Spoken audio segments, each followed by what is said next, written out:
first thing I did is I just jumped online and had a look at a couple of roles that were kind of similar and advertised, because again, often you look at an advertised role and you think, gosh, I couldn't do that. But then when you stop and reflect, you do all of that on a daily basis, like you've just said. So I jumped on there first and foremost and just had a look at, the skills and stuff like that. And I think writing my little manual for the next person coming in, because I didn't know how much handover I was going to have, writing that manual is where I started. And I know you and I have talked a lot about culture, and we deal a lot with the Japanese culture. And I think that was the turning point where I was like, oh, who do I know who can word this well? So that's when I reached out to you. We, right now with COVID, don't have as many people visiting with our borders closed, but we have a lot of Japanese and Singaporeans that will come and visit us.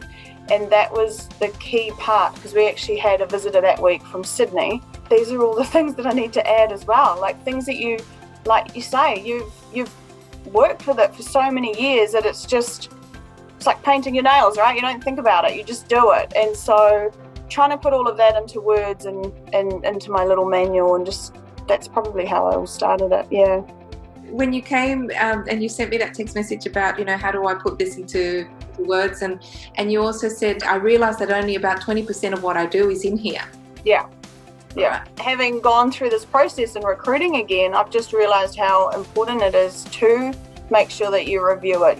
Maybe you do put in a monthly calendar reminder, or when you're doing your quarterly KPIs or something like that, you can just add to it. And I know as EAs, some of us are hungry, we take on extra projects and all of that kind of stuff, which having these candidates come in and seeing them go, oh, I worked on X project on a rebrand.